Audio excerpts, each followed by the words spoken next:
Check one, check two. This is Jay Moore with the New Old Heads podcast, and this is episode 462 with guest Patrick Armstrong. This week we had discussions on Rory from the Rory Mal podcast on old anti-black tweets. Wale and Ebro clashing about Lil Uzi Vert and how rap music is downplayed, and Pharrell's no politics stance and his views on DEI that you might find surprising. Support the show and get an extra 2 hours of uncut content every episode by becoming a Patreon member. See you in the comments. You're now tuned in to the New Old Heads podcast. I am Major 7. The brothers are in the building, starting off with my man Jay Moore. How are you, good sir? I'm doing well, peace, freedom, and release the files. Man, we're just gonna go there, huh? Mm-hmm. Yep. Okay. My man Lonegevity is in the pilot seat. How are you, good buddy? I'm good, man. The files are ready to be released. I feel like you've seen them. No, I haven't. You haven't? Okay. No. I guess I understand where you're coming from. You see where I'm going, but that's cool. No. My man DJ Jay Diff, what's happening, man? Salutations. How are you, sir? I'm feeling good, man. I enjoy when you're in. No. We know. We know. Yeah. Keep going. Yeah, it's common nature by now, that you enjoy that. So, yeah, just want to make your day a little better. Man. Yeah, it makes me feel good when you feel good, brother. Good. All right, man. We got a special guest in the building. He is the host of the Conversation Piece podcast. His podcast uncovers untold stories of Indianapolis, one perspective at a time. My man Patrick is in the building. How are you? I am doing well. I'm excited to be here. I feel kind of surreal because I've been watching for a little over a year now. Yeah. This feels weird to be in the seat. Come on, man. We are glad to have you. We have been watching your content. You do a great job with your interviews and how you highlight the city. I think it's done very well, and we appreciate you spending your time with us, bro. For sure. Well, I appreciate you having me. You're very healthy. It's a privilege. You're very healthy with your smoothie as well. Yeah, this performative smoothie, to be honest. Say less. I'm gonna stay out your business. Say less. He got a honey pack in there. Yeah, something else in that smoothie. 100%. Something else in that smoothie. Shout out to my man, the champ, the Gobinator, who's in the building as always. Hey, Rory, can you escape your past? This is the direction that we're going. And y'all know Rory from Rory Mal, right? From Joe Budden podcast. There you go. He's received massive backlash after he got exposed for some tweets that were anti-black. And he was also accused of targeting black women in music in those tweets. I guess these have resurfaced. But this isn't just about old tweets. It throws a spotlight more on how white figures that are in the culture, they immerse themselves into the culture, but they're secretly, potentially harboring other feelings. Like we've been through this before where old stuff comes up and people say, I can change, which people can't change. So that's cool. But he's definitely getting dragged for these old tweets. So my question would be, does this exposure change how we should view? What did he say? Oh man, it was one about Beyonce. There was one I have a reference link. One about Beyonce. There's one about Blue Ivy. Yeah, he had multiple things that he reposted that were pretty crazy work. We don't have a video for this. I do not have a vid for this one, but do we at least have the quotes? I believe in the link that I referenced. Some of those quotes should be on there. If not, one of them is I've never. Mind you, this is what Rory retweeted. Let me quote this right here. There you go. Just for clarification. Correct. Somebody else want to read it? No. He said, bro, it might not look as good that you're reading for this That's why I've been silent. Yeah. I think it's perfect. Yeah. This will get 250 comments. No, so he said I'd never. The retweet was I've never saw a good looking black woman. The other one was every black woman has either wanted to, thought about, or actually effed a white guy. White people's facts. What? Yeah. See, that one's just weird. Thank you. It's extremely weird. And another one calling Beyonce a hood rat. What? Yeah. Oh, a hood rat name. Beyonce's a hood rat name. Yes. That's wild. So he's getting these are the ones that he was retweeting. Yeah. And there was one I just remember. This is the one, because when you come for kids, specifically Beyonce and Jay-Z's kids, it says something to the effect of like, didn't anybody have a brush on set? Come on, man. Yeah. Come on. Look. Exactly. I will say this. Sometimes people get a little too comfortable. They think when they're around the culture, specifically black people in the culture. They think they can just get it. Now, mind you, I wouldn't have wanted to retweet any of these things. I wouldn't want this to come up. Say I become actually famous and somebody starts going through my tweets.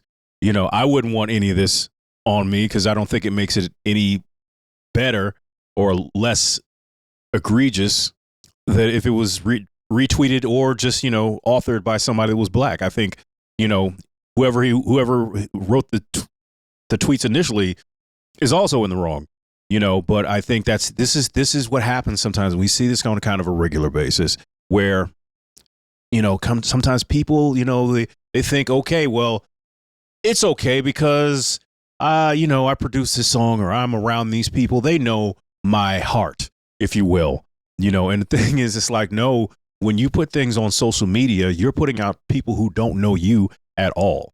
I kind of have a rule that I live by. I can see something that I think is kind of fun. I never retweet, or at least I try not to, because as soon as I say that, somebody will go back through my social media, anything that has the N-word in it.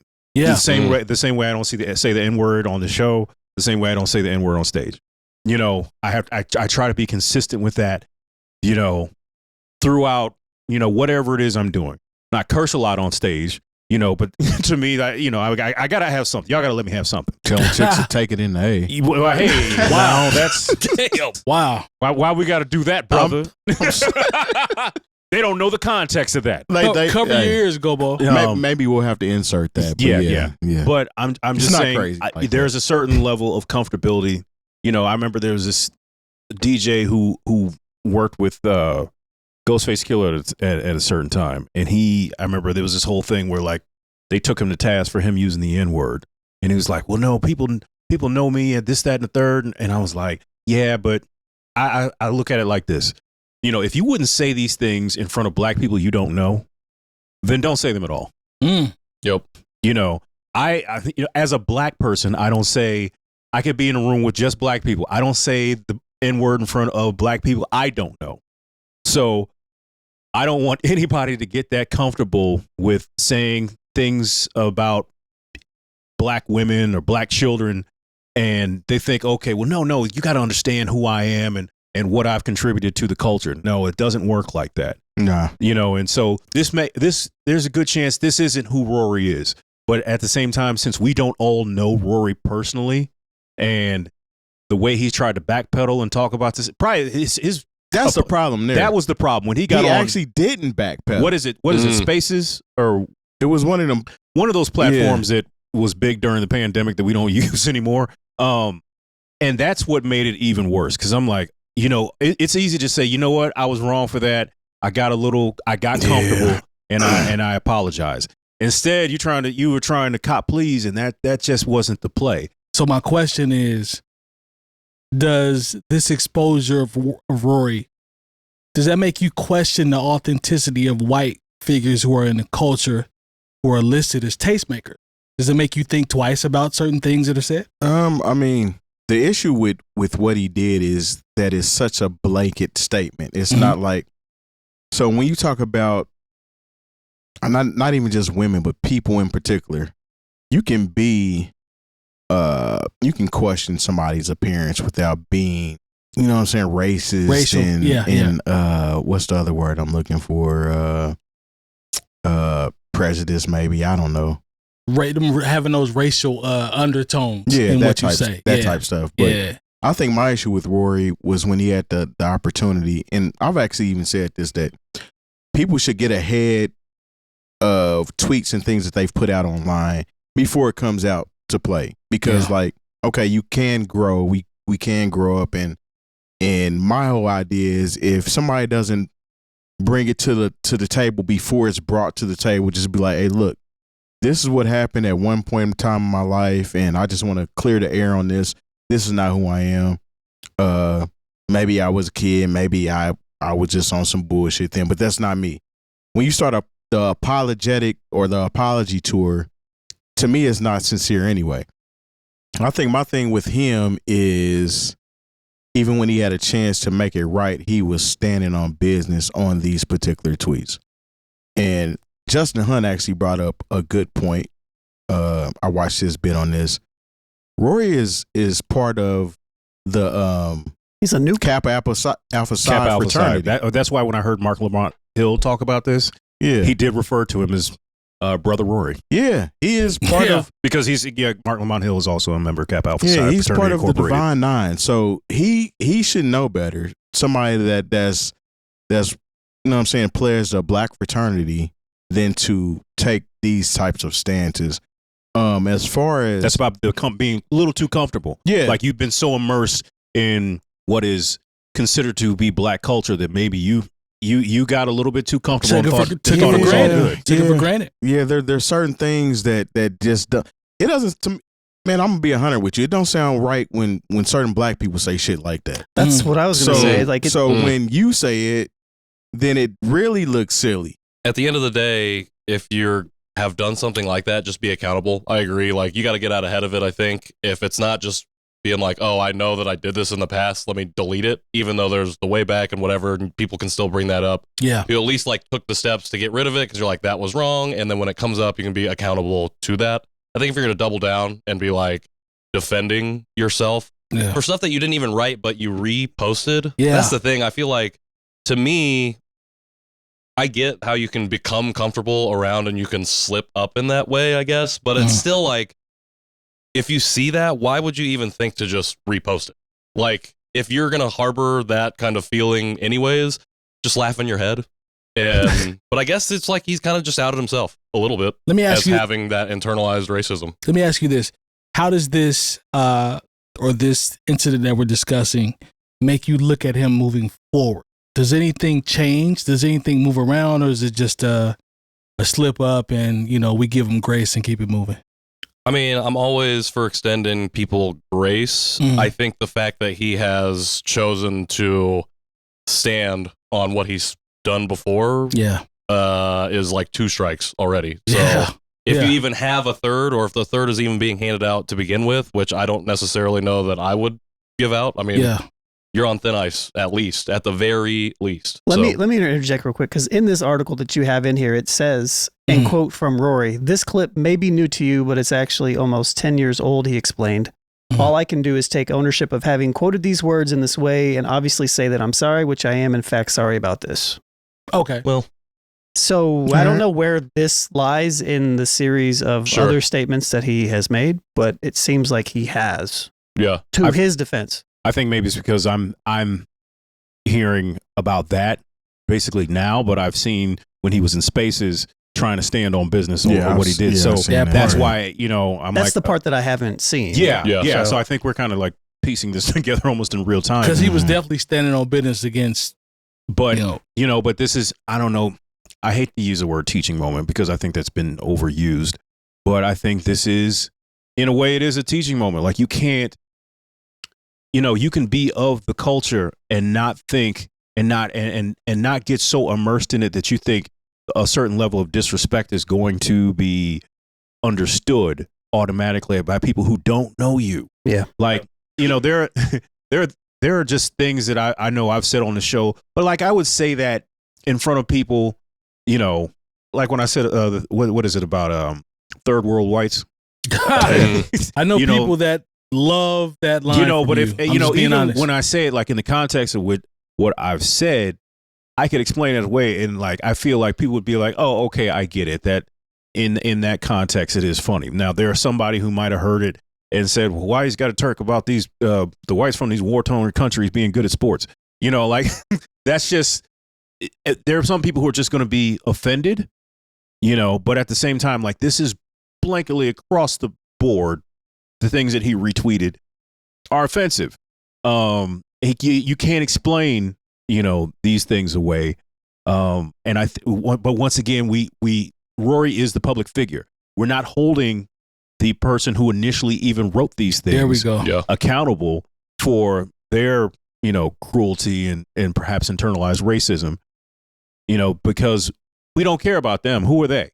But Rory retweeted it. And, you know, there are people who may not like Rory because of the things he said about Kendrick, you know, and this is kind of what comes with the game, unfortunately. You know, I don't know if I were to dig deep into, you know, because I've had Twitter since been a good 10 years. More than that. Probably more than that. Yeah. Because I remember, shout out to Jay Brookins. He was the one that, you got to get on Twitter. I was on that in 2009. Yeah. So it was around that time, where I'm on Twitter, and I'm at that time I'm just talking to my friends. I feel like, it wasn't this thing to where like someone could pull it up and almost use it as blackmail. We've seen this.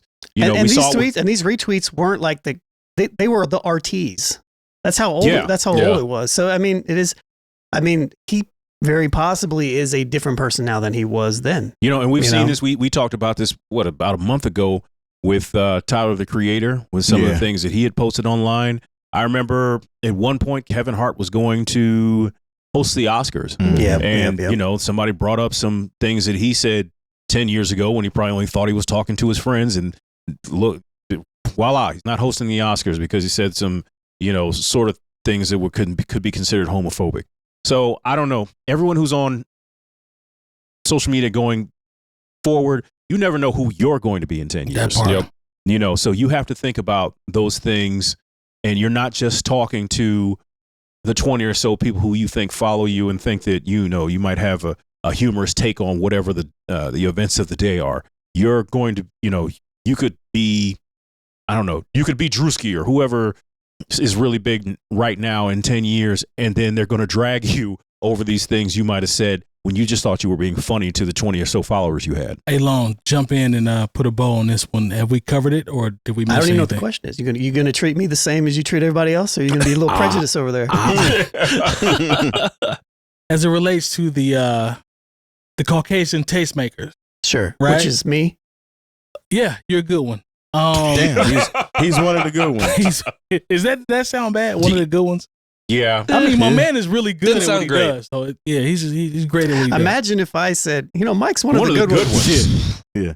5,000 comments. All right, so but I'm asking from a credibility standpoint, man. When you see Rory and all the backlash that he's received, it's kind of like what I opposed to Patrick. Like, how does this make you feel about Rory moving forward? Because you actually said he acknowledged and he said, my bad. But Jay Moore also talked about him standing on business about the same thing. So sure, where would you be as it relates to him as a whole moving forward? That's what I want to know from you. I mean, the things that he said was essentially, they were anti-black statements. Right. So that's for people that are black that are offended by that directly to have that. I can't have those feelings for people. 100%. But what I will say as a white person, and I've talked about this on the show many times, is, and the sentiment around, there's another white one, there's another white one that's in the culture, or there's another white one that comes out and he said something, and you usually see two things. You either see the white person that jumps out of the fence and just be like, oh yeah, I've done this too, and it's like over the top a little bit, and then you got the people that just try to chill in the cut a little bit. I don't know. I think that in general, like, I come from a conservative background. I've talked about this many times, and I've talked about how my mindset has changed throughout time. Right. And so, people grow at different rates. We definitely caught Rory at a very particular time in his life where he was one type of person. It seems, from my perspective, that he's a different person now. Mm-hmm. Sometimes navigating that from a white person when you are essentially when you're within the culture of hip hop and you are white, you are in the minority, in that sense. Right. Meaning that there are more eyes on you and there are more people watching you and paying attention and picking you apart in a very particular, it's perfectly highlighted by the fact that the statements were anti-black, but we're focusing on what Rory is saying. If the original statements were by black people, it's still anti-black. That's fair. It's just what it is. You've got to be accountable. You got to know how to navigate the situations, and you have to know your place. And you have to, I'm different now than I was 5 years ago, than I was 10 years ago, than I was 15, than I was 25 and 20. I've said stuff in the past. I don't think I've said anything racist in the past. I don't think, but like, like we talked about this on the show. Like, I was culturally insensitive at times. Yeah. Like, you talked about going back and deleting old stuff. There was something that I said on a song 15 years ago or something where I dropped the F word, right? Mm-hmm. And it was like, again, this is common knowledge. This is how I talked when I was a kid. It's just what it was. I've edited that. I edited that like 15 years ago. Like after I dropped it, I was like, nah, this ain't right. Yeah. And I went back through the release, cut that mug out, and took it out because I was like, this is not representative of me. This is not who I am. This is not what I want to put out there. Yeah.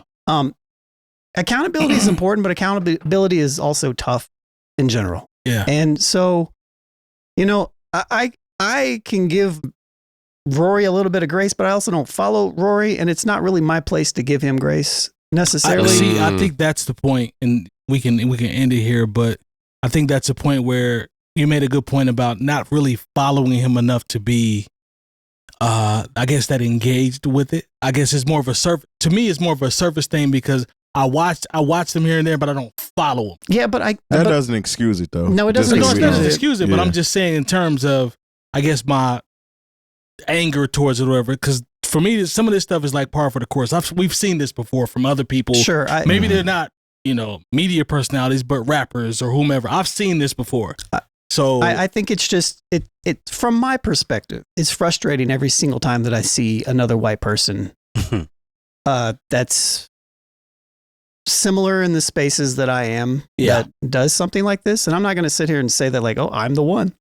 I'm that one. Yes. I'm the one. No, that's not what I'm saying. But, because, we all have cultural blind spots. Third world whites is a perfect example of it in multiple ways. The whites, but also the third world part. Yeah. That's not something you say. Right. Like it's developing country, and so like it's about learning from it, doing better, but doing him as a public person. He does, in my opinion, as a white person, you have a little bit more responsibility sometimes to address these things in a way that makes. Damn, what do I say? Like I'm the guest house. You're a guest in the house. Yeah. It's like guest in the house. I'm not a part. I'm not a part of it, but I'm in the guest house and I'm in there. And even if you're gonna stay in the guest house, there's certain rules that you want to do. Like you just don't go digging in the refrigerator. No, you don't go swimming naked in the pool. You just don't drink out of the juice. I'm gonna tell you what happened. I'm gonna tell you have to ask before you swim nude. Go ahead, Terry. Ain't nobody black swimming nude, man. That's a good point. I stand corrected. All right, go ahead. He's right about that. He's 100% right about that. Go ahead. That doesn't happen. But what happened here in this case, I'm bringing a little bit of light to it. Bring it home now. So, I need you to bring it home. One of them AKAs or Zetas or Sigma Gamma Rhos or what's the other Divine Nine women's fraternity or sorority, I should say. Yeah. One of them did him wrong. He had a bad situation dating one of them. Like a Delta or something. Yeah, a Delta. Probably a Delta. See, watch yourself. I'm sorry. I dated a Delta. I love the Delta. Yeah, but things went south. And he decided that he was feeling a certain type of way. Yep, that's what that was. And he started retweeting these things. And, Beyonce, she didn't go to college, but I'll probably see her as an AKA, possibly. So maybe I'm saying that the AKA is the one that treated him wrong. Perhaps. And he feels a certain type of way about that whole ordeal. And that's what spawned these tweets and these cosigns or things of that nature. So it doesn't make it right, but. Just a product of the moment. Yes, that's Can't what. necessarily judge it by the singular. So Rory was triggered, right? Hey, man, I'm not excusing it. I'm just saying. Hey, man, I could have gotten my feelings and been hard on the AKAs, but you know what? Sometimes you just gotta put the phone down. Very true. How many times you just put it in your notes app, even though it probably didn't exist back then. But shout out to the lovely ladies. Yeah, AKAs, Deltas, Alpha Kappa, Alpha Sorority. I ain't got no problems with none of them, but that man did, and that's what led him to those tweets, and that's probably not what happened. It's probably how he really feels. Yeah. That's even more shitty, so I'm just saying. Hey, you stupid. Well, I think the interesting thing about this, too, is like it is these conversations are very nuanced. Yeah. And it's very easy to typecast it's very easy to monolith things and people in general. And that includes white people. Yeah. And that includes everything, even though whiteness is what whiteness is and white supremacy is what it is. But it is, for sure. But from an individual level, it's very easy to target stuff. And I think as a white person that is operating in a culture that is you're the guest, you kind of have to understand this and you have to learn. And apparently, I think he has. I honestly, like, if I'm going to give him any bail, I'm guessing he probably has. But yeah. I don't know him, so don't let people meet you this way, man. I'll just say that. Yeah. Don't let this be the way that people meet you. So Wale stands up to Ebro and his outdated thoughts. Mm-hmm. All right. So we're all familiar with Ebro, Hot 97, Wale. Y'all get it. Yep. That's neither here nor there. So in a recent interview with Hot 97, Wale called out Ebro on air for his initial dismissal of Lil Uzi Vert's rockstar status. Old interview a couple years ago. So this conversation, we're going to play a video where Wale is talking to Ebro about his stance on Lil Uzi's rockstar take, and then we'll discuss after that. He said he was going to be a rock star, and I said, we're going to decide that. He is. He still ain't sold out no stadium. I mean, rock stars don't need to sell out a stadium. They do. What about you ain't a star? No, rock star is a rock star. Says who? The culture. Nah. Yeah. No. Don't he got I like disagree. Don't he got like 2 diamond singles? Okay, 2 singles. Where them albums? I'm What just we doing saying, with 2 these diamond albums? singles, bro. That's Y'all a rock- be lowering the and bar. And no, so it's his influence too. That makes you a rock star, and his influence is, Okay. is undeniable. So he's a rock star. It's like a subgenre of hip hop, but like it's still evolving. It's not, you know what I'm saying? But you know the genre. Whatever it say, right under a little circle in Apple, similar to No, they it all says hip hop similar to rap. so- It says hip hop rap. But That's what it all says. the people that they say compare whatever the thing is, that's the genre. So with Wale seemingly coming to his defense, and that's Uzi's defense, how do you guys feel about what Wale said about his points about the rock star status and also subgenres in hip hop? If you're a rapper or, supposedly a rapper and you're at the top of your game, why would you want to be a rock star? That's almost a downgrade. In this day and age, I'm sorry, it is.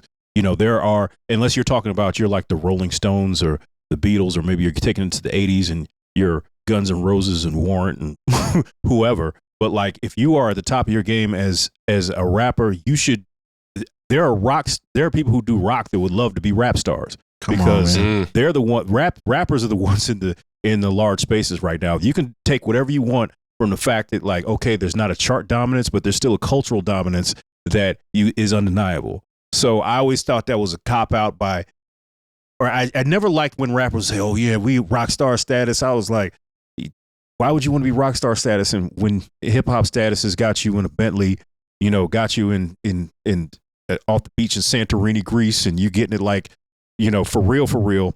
It's almost like but you want to be like these rock stars playing in CBGB's or the Viper Room. I know those are really kind of dated references. I'm sorry, but like, here it is. Like, you're at the top of the world being in hip hop, but you still have. I think when they say that, it's almost like, hey, it's almost a way to break into white validation, and I don't like that. That's what I was going to say.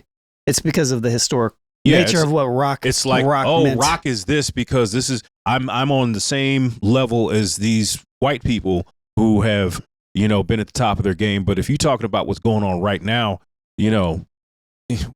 what's so bad about being about hip hop star or rap star status, man? You guys kind of talked about it last week about Outkast and the Rock and Roll Hall of Fame a little bit, right? It was just like, it's great that they get that stamp and like well-deserved, and is it really indicative of their place within the culture because it's rock, not necessarily hip hop or rap?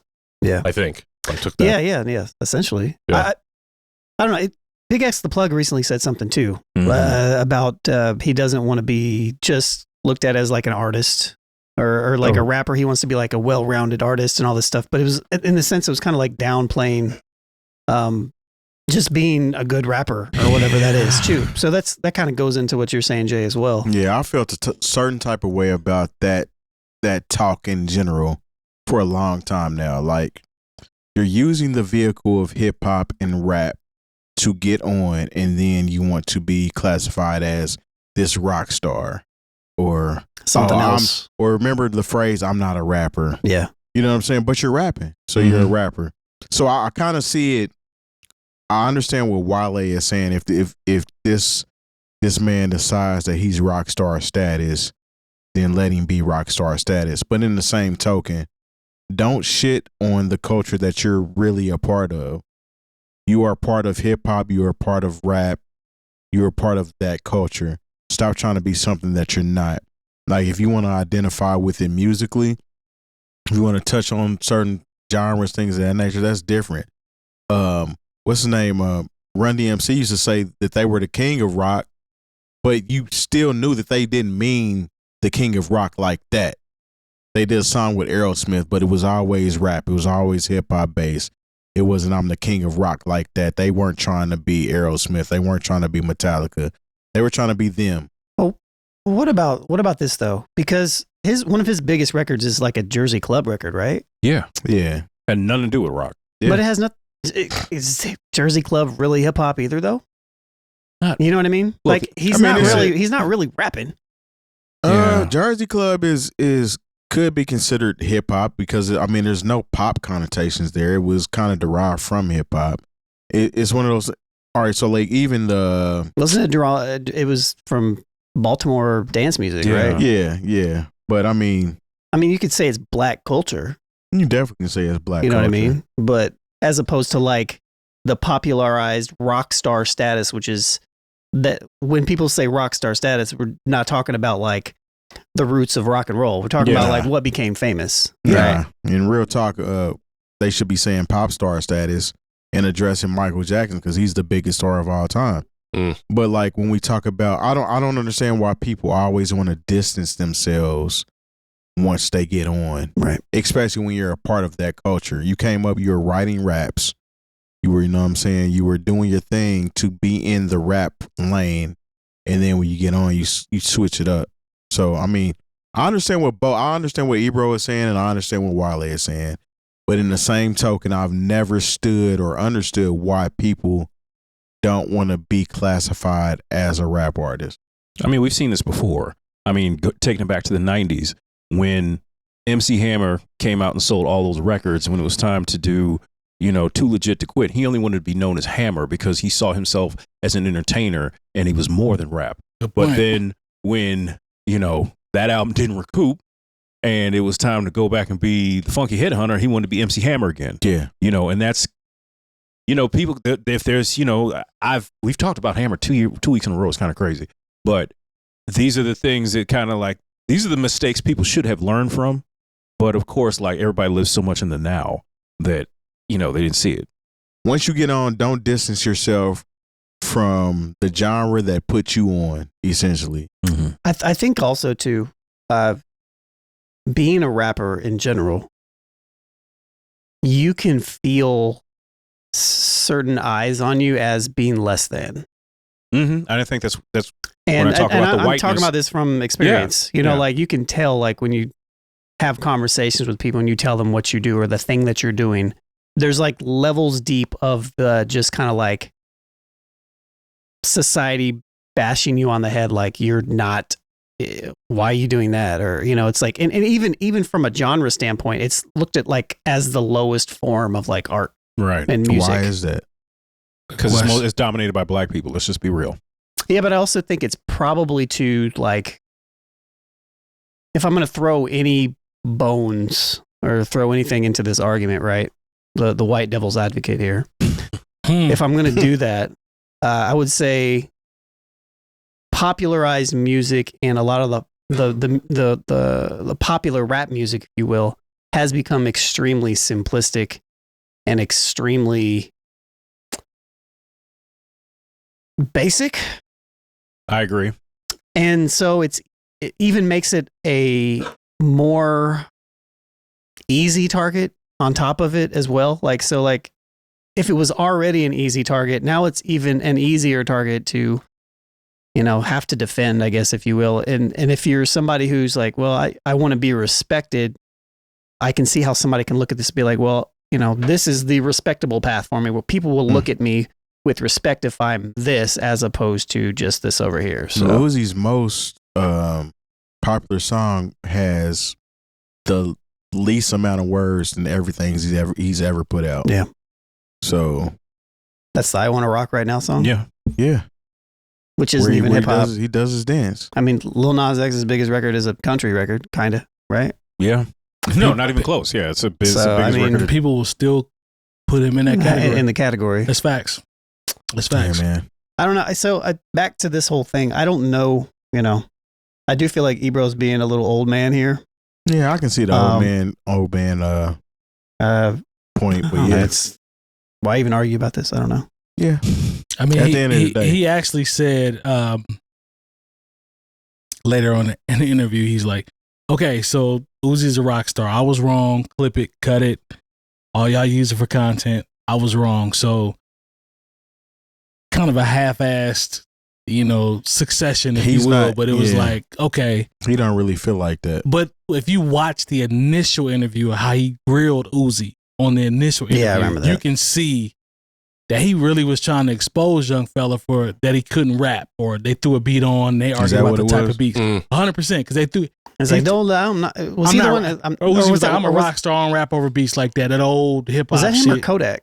No, that was Kodak and Uzi. If I'm not mistaken. They both had the same sentiments, if you will. So, but why would you put like shook ones on for either of those people? Yeah, that doesn't make any sense. I don't know if that's what they put on, but I'm just thinking, but they don't know. You gotta read the room. But my thing is, I don't want them even freestyling. If you do something like that, you're not oblivious to who these artists are before they get here. Yeah. So to me, that's you trying to sun him and be like, okay, let me see if you can really rap, knowing he doesn't do that. I don't think that's fair. Yeah. Like you trying to expose him at that point. It's like gotcha journalism. There we go. Yeah. I think Wale was kind of coming to his defense, like, I see what you try to do, but young fella out here, like he's out here, and here's why. Yeah. You see trying to like dim his shine. Like I kind of took it as you could kind of take the genre qualifier off of it, and Wale was defending him as like a popular artist, as a star. Even better. But Ebro was saying no because he's only had singles that were platinum or whatever. Think about how that sounds from an older gatekeeper standpoint. He says, what about them albums? Well, I think 50 Cent talks about it all the time, talks about how it used to be the physical record sales. And like that's how you knew who was big. And like that's how he ran his whole operation with G Unit. But now it's different because streaming has made it. So think about albums versus playlists. We hear records now, it's like, I can pluck this one, I'll pluck this one, and I'll make a playlist. Versus actually, when we were coming up, we had to fall in love with those records. Ebro's coming from that standpoint. What about them albums? I mean, these kids really care about the albums. I think it's just the wrong conversation. Like it's just, like there are two different things happening at the same time. Mm-hmm. It's like, I understand where Ebro's coming from, but it's like not in the right context. Okay, fair enough. If he came back on and said he's a star or whatever, and like admitted it, he acknowledged it at the end. He did. He gave him his props. Now you're just choosing definitions. It's like, I think he looked rather old when he talked about what about them albums. That's something I would have said when I was a kid. What the album sound like? You still sound. No, you say that right now. Well, actually, I do. Yeah. I do. I always enjoy when somebody can put an album together. So pardon me. Wale should have been talking about his album though, which just dropped this past Friday. Listen to a couple records. It was cold from what I heard. It sounds pretty good. You got some cuts. I heard. Shout out to Byron. He called him the male version of Summer Walker. Dang. It is shout out to Brother to the Night. It's very interesting because they both drop albums on the same day. Huh. He said that? He did. Shout out to the Brother to the Night. I don't know Wale's music that much. I've never been a Wale fan. Very talented. Really? Yeah. Pen game is crazy. I mean, I know who he is. I know you know him. I ain't saying you don't know him. I know that. You know it. But I'm just talking about as it relates to his projects, and Wale is nice. Style influencer. Yeah, he's. Remember when he got in his feelings because Kai Cenat didn't know who he was. Yeah.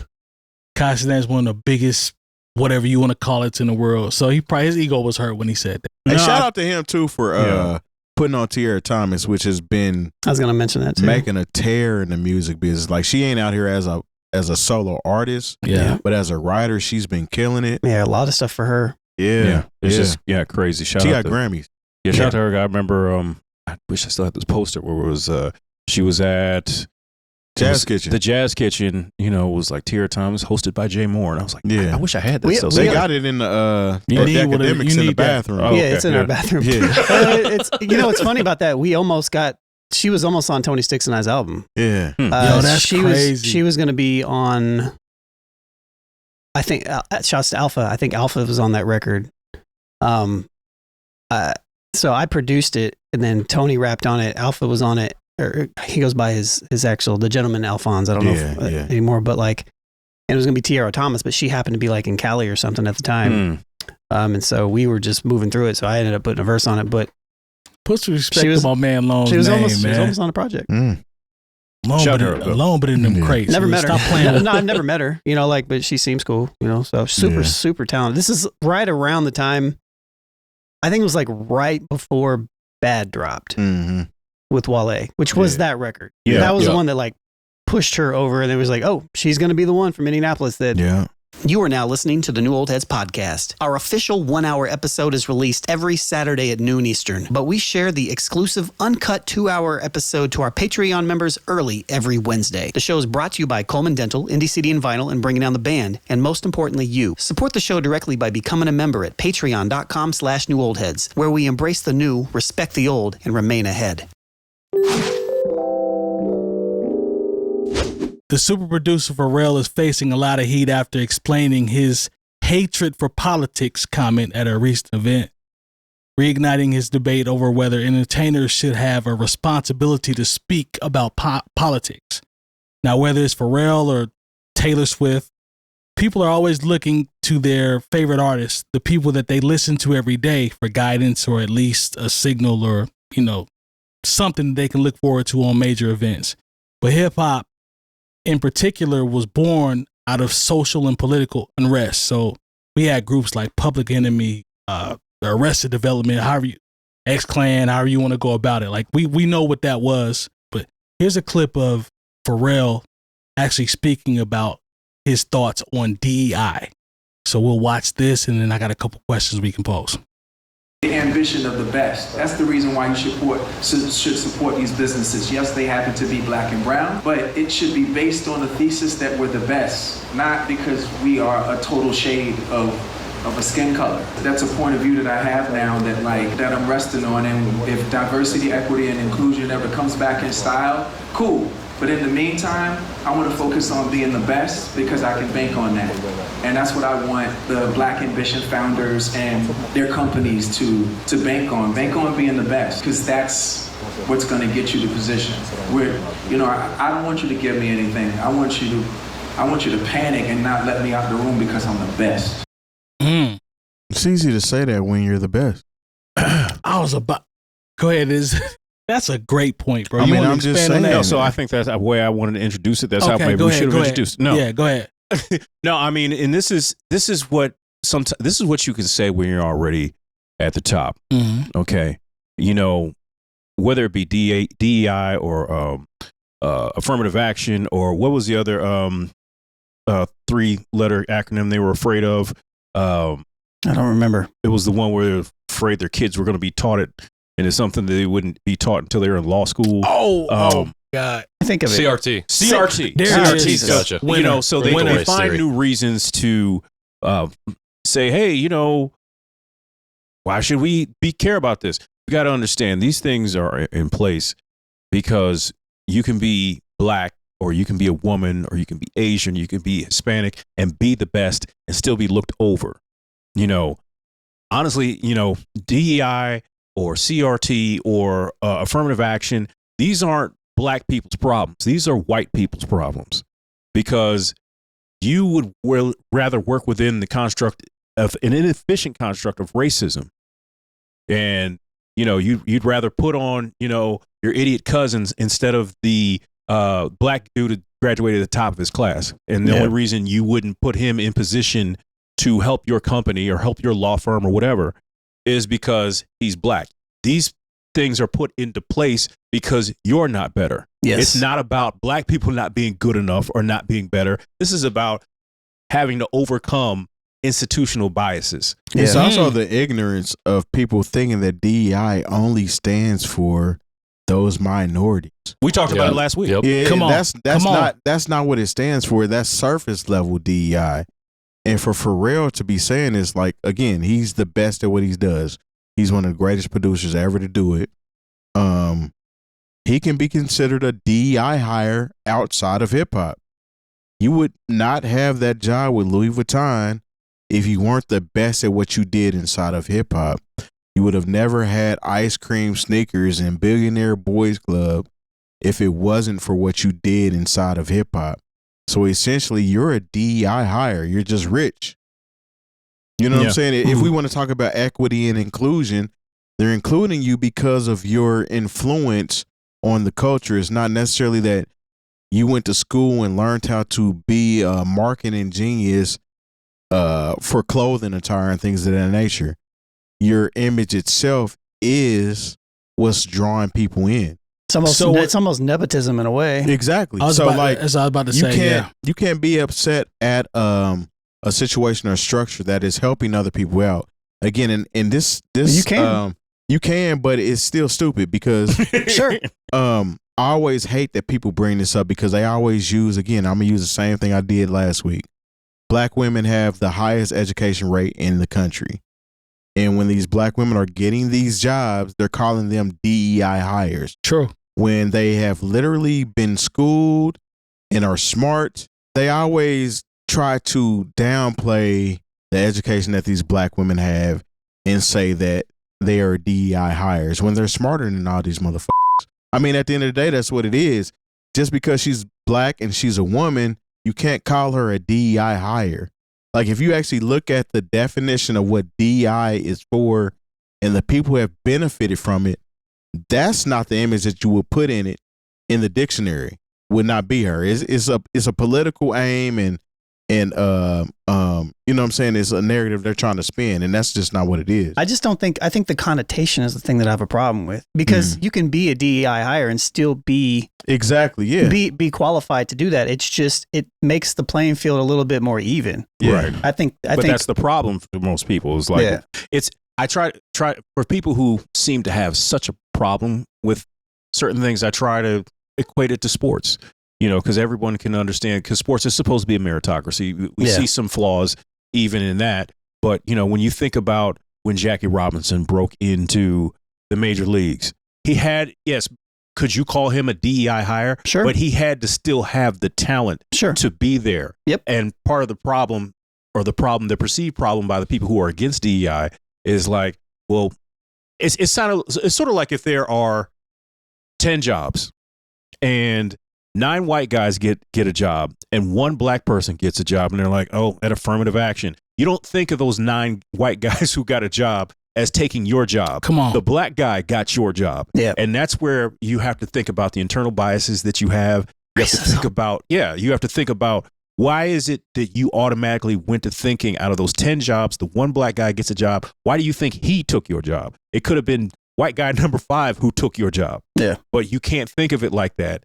Because it's like, you need to focus on the fact that you don't have a job. And you need to do whatever you didn't do to get a job. You need to do something better. Somebody else's fault. But it's got to be somebody else's fault. And that's where it's funny that these people who have these arguments want to talk about accountability, but like, you can't take accountability for your actions and why you don't have something. Jump in, Patrick. What do you I just think that? like the thing that stood out to me was how he made it seem like black and brown people only try to get by because of their race or ethnicity.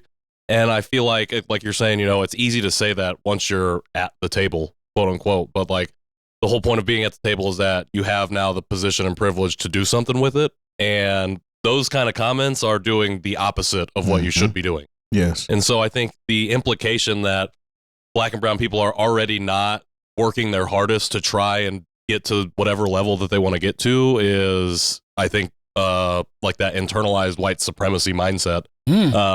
Just because he's gotten too comfortable in the spaces that he's found himself in recently or for however long. So yeah. That's facts, bro. Well said. No, that's real. And what's crazy is, like, you know, when you pay, this is why it's hard to pay attention to things, and because it makes you upset. You know, when they'll say something about Ketanji Brown being a DEI hire, and then you look at her, what she's done, and the people who are criticizing her, you know, these are people who, you know, barely graduated from community college, somebody like Charlie Kirk, you know, and they'll have the nerve to say somebody who graduated from Ivy League college, that person is a DEI hire. Like, how dare you, first of all? This person has definitely done the work, and, you know, there are, regardless of sometimes how hard you work, there are other structural and cultural barriers that are put up that aren't put up for other people that could potentially keep you from finishing your work there. So that's the most frustrating thing, is people who haven't accomplished much of anything in the educational space, if you will denigrate people who have gone above and beyond, you know, to achieve academically. And just because their skin color, automatically call them DEI hire. Yeah. So, this is the second question that's posed.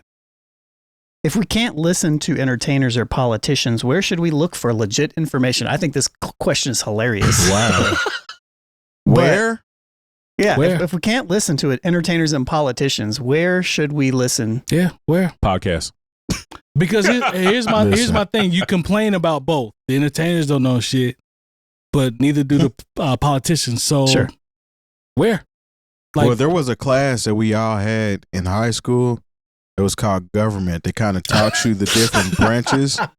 And if you actually paid attention, then you would know exactly how this thing worked. I can So help what you you one. would do Uh-oh. is you would transfer that into where you're at now in today's times and kind of just read, because it's public knowledge. You can literally go and look at all of this shit fair. in real time, and you don't have to pay attention to Pharrell talking about it or whoever the podcaster is full of shit that just like gives you the information and it's not true, but since it sounds good, you follow it. Yeah. You can literally do that. I mean, there was one point in time where we couldn't watch none of this shit. Like we had to actually look in a paper and microfiche and actually go to a library and learn shit. Like read books. So I mean, it's Reading. it's there. That's what I was going to say. Go ahead, Long. I can help you one. English class. Yeah, Reading. It's just reading, man. that's all it is. Works cited page. Come Works on, cited man. page. It's- Works Yeah, cited. works Works cited. cited. Yeah, Works works cited. cited. The Yeah. bibliography. Yeah, the big There it you know, is. like There it is. we all had to do it if we had if you had English class in the United States of America. Come on, like, man. You know, like Yeah. a few At times. least in a certain time. Yeah, You know what I'm saying? Because Probably. we hear complaints about both sides. So that's why this is a fun question, because it's like, okay, then what? Well, these aren't. is The this- thing is that's the thing. These aren't both sides. Nah. These are neither of the side. I see what, okay. Sometimes Okay. politicians and entertainers can occupy a space where they can present information that is great. But the information exists in isolation from that. Ooh, And you still that's have a to be bar. able to do your own research You and talk. have We to. can That's a talk around the table, bar. but Yeah. everybody that's Yeah. listening, you know, if we say something you don't agree with and you don't like it, then look it up. And if we're wrong, then we're wrong. You know, and that's So- And call us out on being wrong. yeah, Come on, Yeah, that's absolutely. what it is. I Yeah, like I'm not that, mad. Long. The ability you have to decipher for your own on your own what people are saying or what you're being presented with. Not We're- even we're not necessarily on idols, your own. you Like know, there's literally documentation of everything that's going on, Right. and you can read that and not even form an opinion.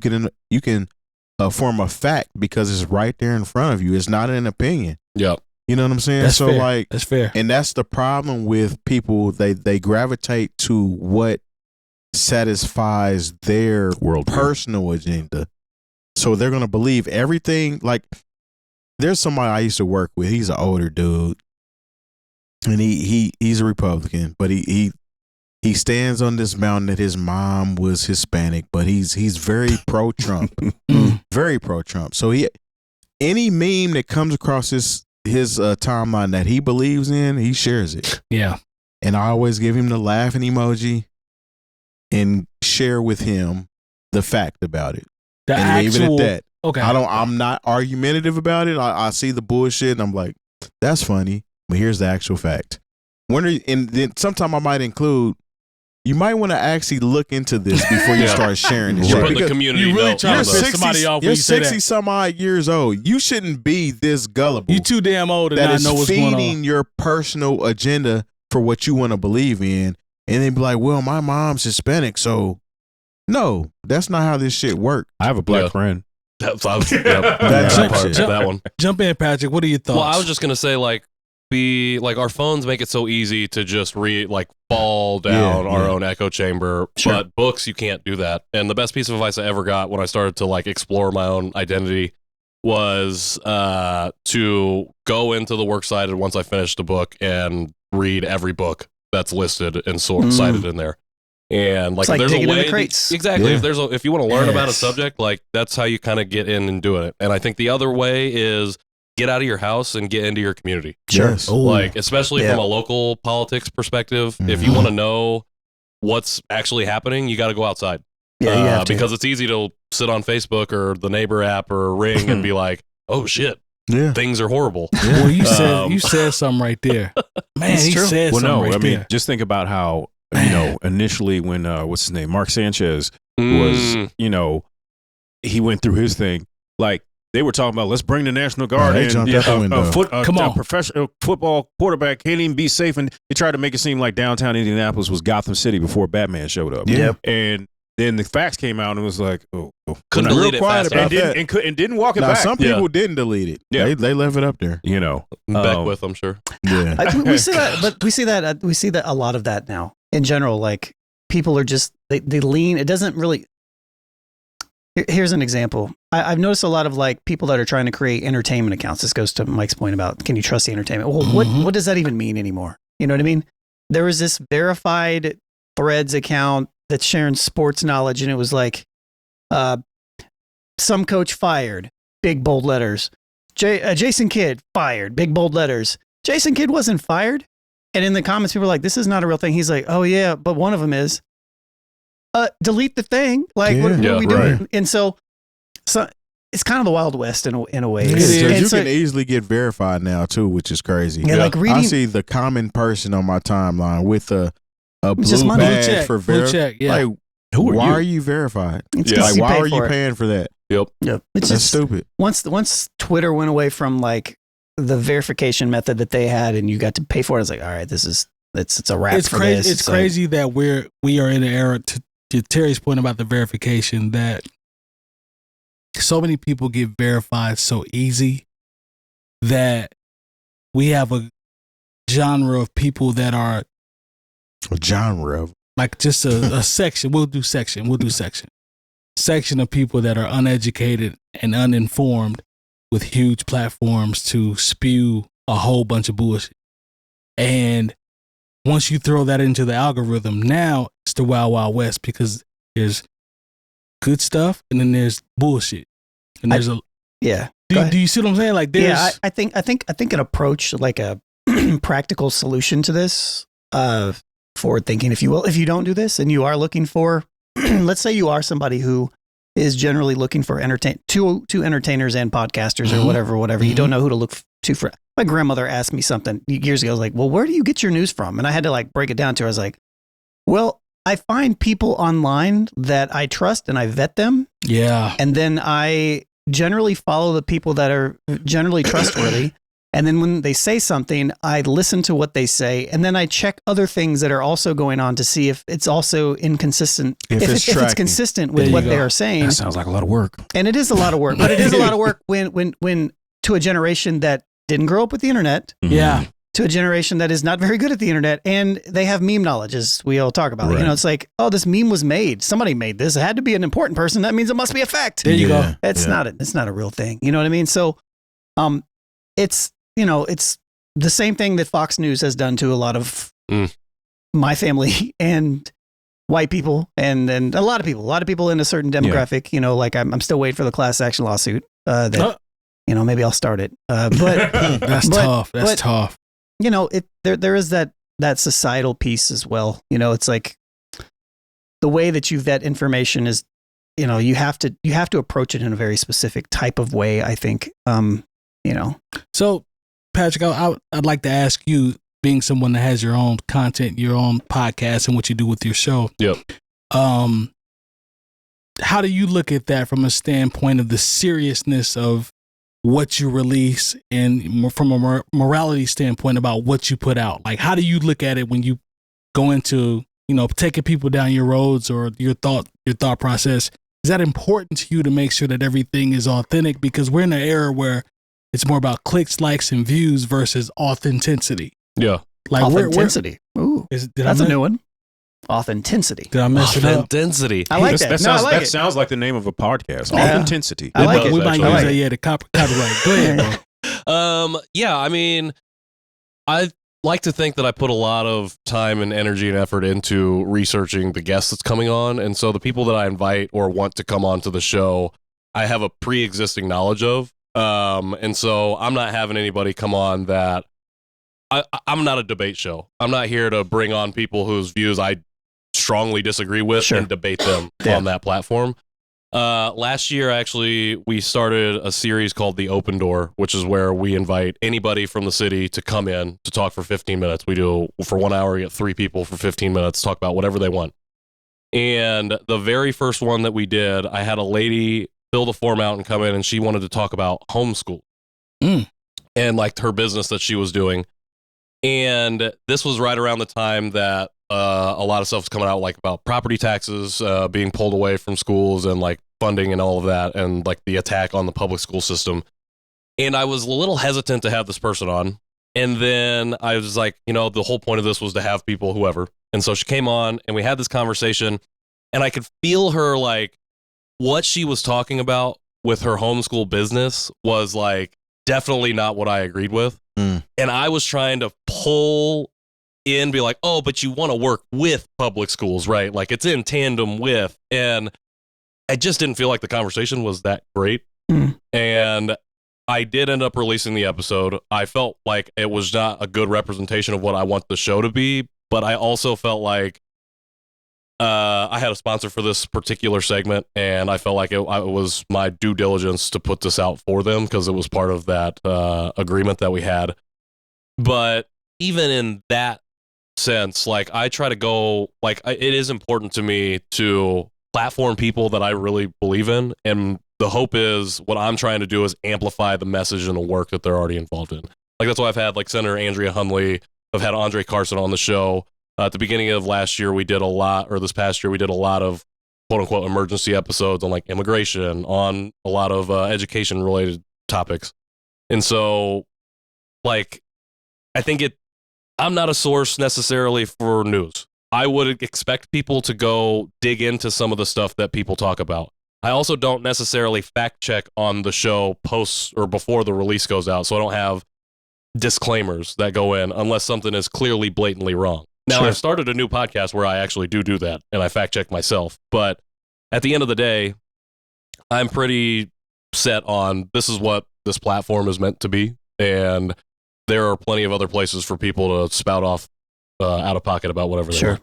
I like that. So I like that. Yeah. Well, you know, I I think the crazy thing about the discourse that we have in America, whether it be about DEI, whether it be about immigration, you know, the homeless problem, you know, economics, you know, the budget deficit is, you know, I'm not going to argue with you about something that we could both look up in a book, you know, and I think that's part of the problem right now. There are things that we could look up in a book, but although so much of this, what we have as far as television shows, content on the internet is about arguing over facts, you know, when our feelings are involved, you know, and I think that's crazy. I would just tell anybody, whoever wants to, you know, really get down to the nitty gritty about, you know, the deficit, budgets with the United States government.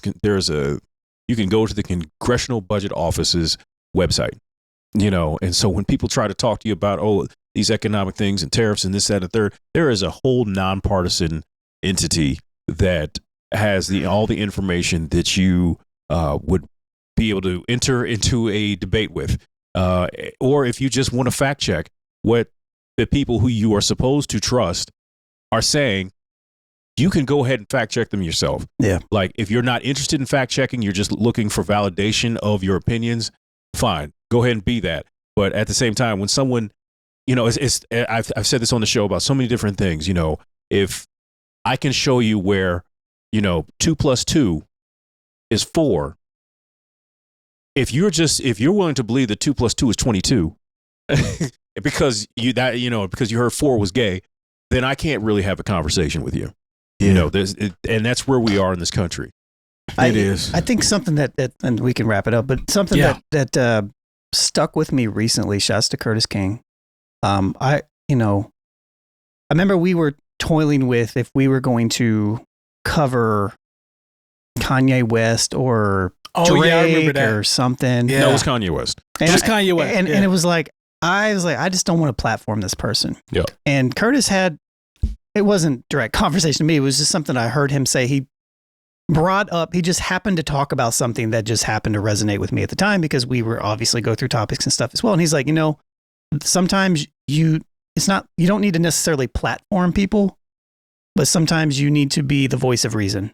The voice of resistance. The voice of resistance is even better. Yeah. And you need to, with all the constant noise that is coming down from multiple angles, that is whatever it is, sometimes you have to be that in that particular way. And that struck a chord with me, and that kind of stuck with me in how we talk about things and why we talk about things, because we need to, it's important that we are the voices if we're going to be in this space to put that, into the world, to combat the things that we don't agree with.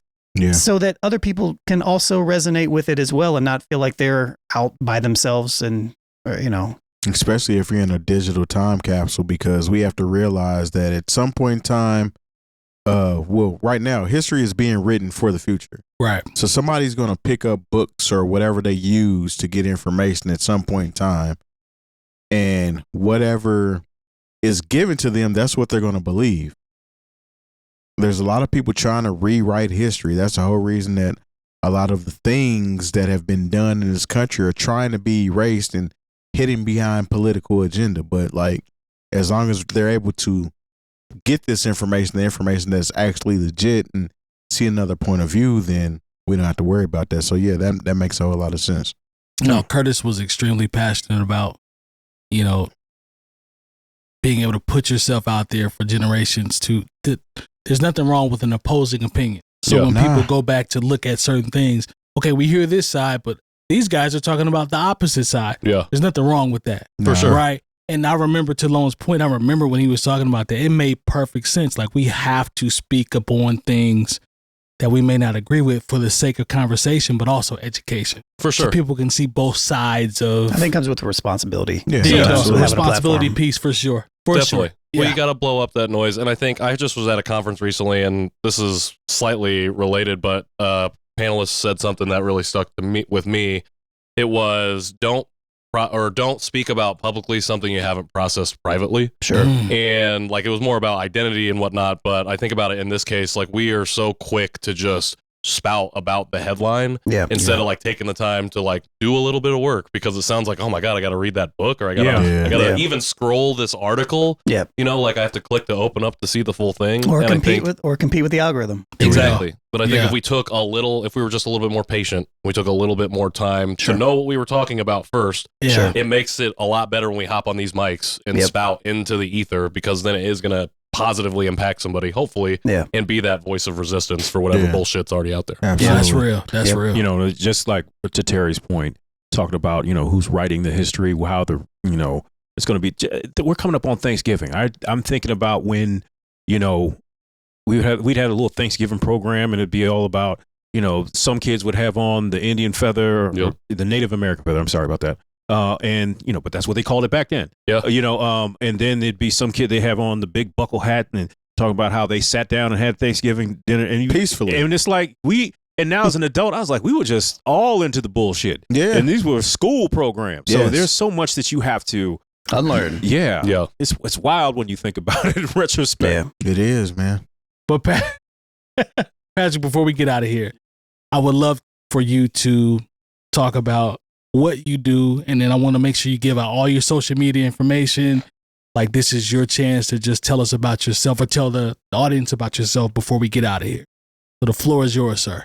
For sure. I appreciate it. My name's Patrick Armstrong. I just am a podcaster. Professional yapper is what I've been saying a lot right now. Am I supposed to be looking in the camera now? We'll figure it out. It don't matter. Just do you. You could. I just be yapping. Just do you. I host a number of podcasts, and podcasting became my thing because it was the platform for me to understand my own story. And it gave me an opportunity to help other people share their stories, a lot of people for the first time. And it's been a really important part of my community building journey, especially here in Indianapolis. Why I started Conversation Piece to be specifically about Indy, because I spent a lot of time here in the mid-aughts and did nothing but sit in my own comfort zone of whiteness, and did not build community with other people, and I felt like I left a lot on the table. So it feels really surreal to sit here with y'all to have a conversation like this, because even 5 years ago, I would have never had an opportunity like this to do this. So thank you for the platform and the chance. Absolutely. No doubt. At Patrick in the World social, my personal social, at Conversation Peace Pod, at John Shee Show.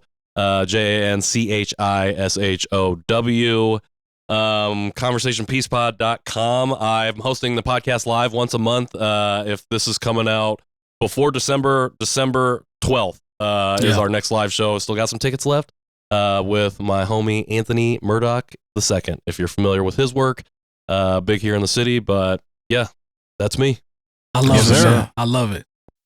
NewOldHeads.com for all the education you need this year. If you see it, like it, subscribe, hit the bell for any notifications, and also make sure to give us a 5-star rating.